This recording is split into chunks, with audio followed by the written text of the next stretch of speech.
জুলাই আমাদের শেষ হয় নাই, ফ্যাসিবাদের বিরুদ্ধে লড়াই আমাদের শেষ হয় নাই। হাসিনা পালিয়ে গিয়েছে, কিন্তু হাসিনা এবং শেখ পরিবার প্রশাসনে এবং মাঠে খুনি ফ্যাসিস্ট হাসিনার রোয়ানি পুত্ররা এখনো নিবৃত্ত হয় নাই। আমরা সুস্পষ্টভাবে দাবি করছি, যেভাবে দিল্লি এবং হাসিনার যৌথ প্রযোজনায় বাংলাদেশের মানুষের স্বার্থের বিরুদ্ধে এখনো যুদ্ধ ঘোষণা করা হয়েছে, যেভাবে সে তার তলোয়ারটি উঁচিয়ে রেখেছে, অতএব আমাদের কর্তব্য আছে ফ্যাসিবাদীর শেষ চিহ্নকেও ধুলার সাথে মিশিয়ে দেওয়া। বিক্ষুব্ধ ছাত্র জনতা এবং ফ্যাসিবাদ বিরোধী সমস্ত শক্তির উদ্দেশ্যে বলছি, অন্তর্বর্তীকালীন সরকারের কাছে দাবি জানাচ্ছি, অনতি বিলম্বে ফ্যাসিস্ট দল আওয়ামী লীগের নিবন্ধন বাতিল করতে হবে। তারা এদেশে রাজনীতি করার কোন অধিকার রাখে না। আগামী জাতীয় নির্বাচন এবং স্থানীয় নির্বাচনে ফ্যাসিস্ট দল আওয়ামী লীগ অংশগ্রহণ করতে পারবে না।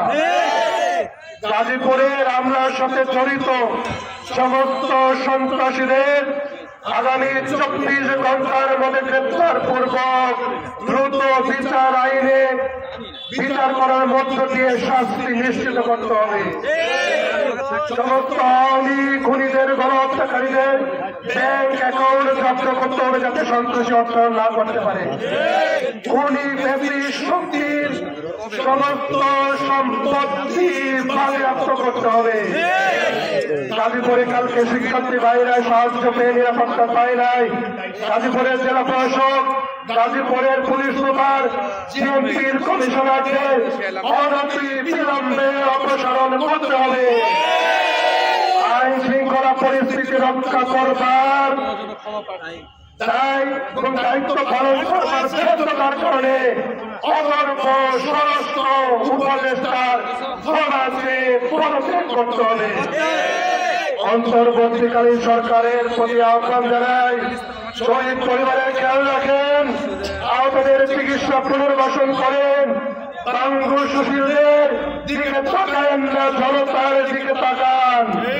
যদি জনগণের নিরাপত্তা দিতে না পারেন, স্বার্থ সুরক্ষা করতে না পারেন, জুলাই অবশ্যই আমরা সারা বাংলাদেশের সমস্ত ফ্যাসিবাদের বিরোধী রাজনৈতিক এবং অরাজনৈতিক শক্তি নিয়ে রাজপথে নেমেছি।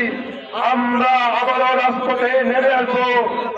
গাজীপুরের পবিত্র বাড়ি থেকে আজকে আমাদের ফ্যাসিবাদ নির্মূলের সূচনা হয়েছে। এই লড়াই ফ্যাসিবাদের শেষ চিহ্নবিন্দুটি নিশ্চিন্ত করা পর্যন্ত